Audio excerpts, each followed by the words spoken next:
السلام عليكم. واش باغيه وجهك يولي منور وصافي لدرجه انك ما تحتاجيش ديري مكياج في الصباح؟ واش كتحلمي ببشره ورديه طبيعيه بلا مساحيق وبلا فون دو تان؟ اليوم غنوريك كيفاش تصوبي الكريم الطبيعي ديالك بمكون سحري وهو الكركديه، حيت كيبيض البشره 4 ديال الدرجات وكيعطيها واحد اللون وردي غزال بزاف كيبان من اول الاستعمال. المرحله الاولى هي تحضير المستخلص الكركديه المركز. غادي نحتاجو الحفنه ديال اوراق الكركديه يابسه حوالي ربع كاس، ونزيدو عليها نص كاس ديال الماء عادي. حطي هاد المكونات فوق العافيه وخليهم يغليو غليه خفيفه، غير يبان ليك اللون الماء تغير ولا احمر غامق ومركز. طفي عليه البوطه، من بعد صفي هاد السائل مزيان باش نحيدو الاوراق ونخليو غير الخلاصه السحريه، وخلي السائل يبرد شويه باش نقدروا نتحكموا فيه. الكركديه غني بمضادات الاكسده والاحماض الطبيعيه اللي كتقشر الخلايا الميته بلطف، وهذا الشيء هو اللي غادي يعطيك داك اللمعان والنقاء اللي كتقلبي عليه كل بنت.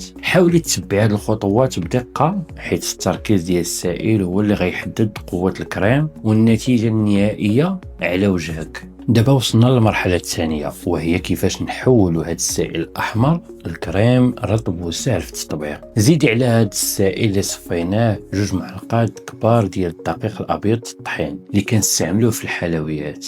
الدقيق معروف بخصائص التبييض وشد البشره، وملي كيتخلط مع الكركديه كيعطي نتيجه خياليه. خلطي المكونات مزيان وهما باردين حتى يذوب الدقيق وما يبقاش حتى كويرات، ومن بعد رجعي الخليط فوق العافيه مهيله بزاف مع تحريك مستمر بلا توقف.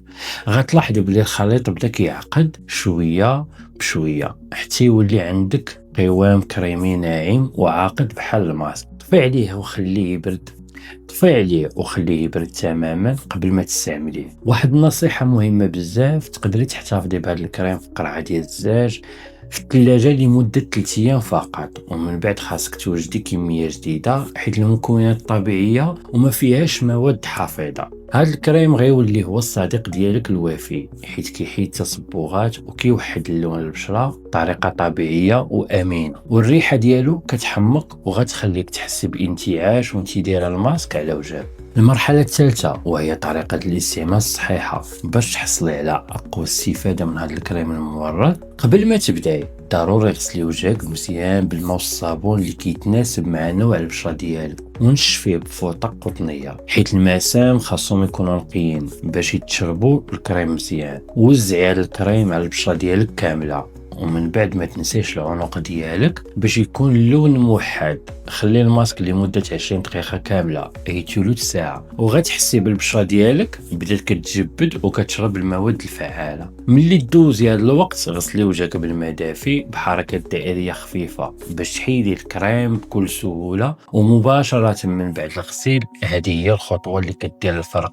دوزي قطنه فيها ماء ورد بارد بزاف على وجهك ولا مكعب ثلج مصوب من الماء ورد. هاد العمليه غتساعدك باش تسدي المسام اللي تفتحو، وغتزيد في النضاره وكتخلي داك اللون الوردي يثبت في البشره ديالك ويبان طبيعي اكثر. غتحسي بواحد النعومه خياليه والبشره مشدوده وكانك يلا خرجتي من حصه تنظيف عميق في الصالون ديال التجميل الكبير، والنتيجه غتخليك تصدمي في المرايه. المرحله الرابعه والاخيره وهي الترطيب، وهي خطوه اللي ما خاصكش تنقزيها نهائيا. ملي ينشف وجهك تماما ضروري ترطبي البشره ديالك بكريم ولا بزيت اللي كيناسب النوع ديالها باش تحافظي على النتيجه. الا كانت البشره ديالك جافه استعملي زيت الزيتون، والا كانت دهنيه او مختلطه زيت اللوز الحلو او الجليسيرين هما الانسب ليك حيت خفاف وما كيسدوش المسام. استعملي هذه الوصفه كل ليله قبل ما تنعسي وبلا عكز، وغتلقاي وجهك في الصباح مورد وصافي وبدون عيوب وكانك دايره المكياج خفيف وطبيعي. المداومه هي سر الجمال، ومع الوقت غتلاحظي باللي حتى الهالات السوداء والاثار ديال الحبوب بداو